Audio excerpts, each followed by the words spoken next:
After President Trump killed TPP, there was real resentment among senior Asian officials who felt they had wasted 7 years negotiating that trade pact, and had now been discredited with their own constituencies for the compromises they made. Former Defense Secretary William Cohen, now chief of the Cohen Group strategic consulting firm, said in an interview. Meanwhile, a senior Chinese official personally told me Beijing was glad Trump killed the pact, because they saw a real opportunity to become not just a regional power, but a world economic and military power. So the Chinese are looking like the grand strategists now. Matthew Goodman is a senior advisor for Asian economics at the Center for Strategic and International Studies, CSIS, and previously was the White House coordinator for Asia-Pacific Economic Cooperation. The decision to withdraw from TPP was an unforced error that really set back our position in the region, he said. At a time when traditional U.S. allies in Asia are questioning the Trump administration's commitment to the region, he noted, XI is giving speeches at economic forums such as Davos this year, claiming the mantle of leadership on globalization and free trade. To add insult to injury, One Belt, One Road steals a page from the strategic playbook of the U.S., best illustrated by America's post-war Marshall Plan for the rebuilding of Europe that helped cement the bedrock Western alliance.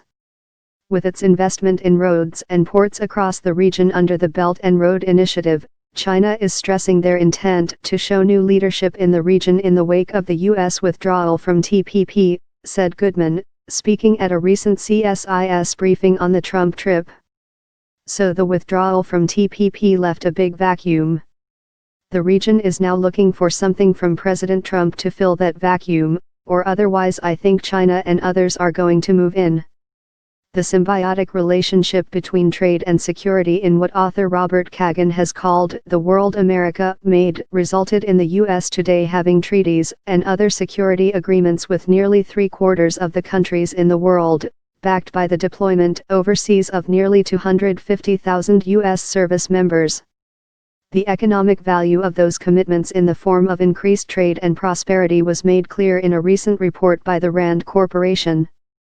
Using decades of data and correlating U.S. security agreements, overseas troop deployments and global trade numbers, Rand researchers found clear evidence that those overseas commitments do indeed strengthen trade between America and other countries, likely worth tens of billions of dollars every year. Military strategists will tell you the converse is also true. Rejecting multilateral trade agreements or erecting protectionist barriers erodes the logic behind U.S. security alliances and overseas troop deployments. The United States, China, and Russia are in a competition every day for global market share in terms of trade, influence and military power, and every day there are winners and losers in that competition, said a senior U.S. military official, speaking on background.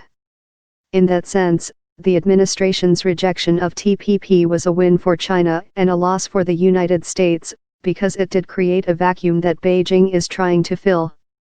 So my message to our political leaders is we need some other trade and economic agreements to anchor our military presence in the Asia-Pacific region, because those trade relationships are what we are there to underwrite. Without them, our security ties make less sense. Certainly the close interplay of trade and security is not lost on other major powers and potential adversaries.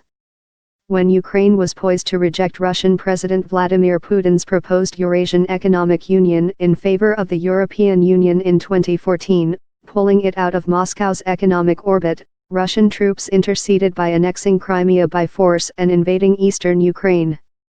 Putin chose to risk international condemnation and sanctions, and a frozen conflict on its border, rather than have a neighbor joined to the west with economic ties that would almost certainly lead to closer security cooperation.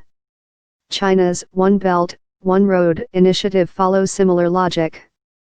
With $1 trillion as an enticement, Beijing is drawing its neighbors into ever closer trade and economic relationships that have significant security dimensions.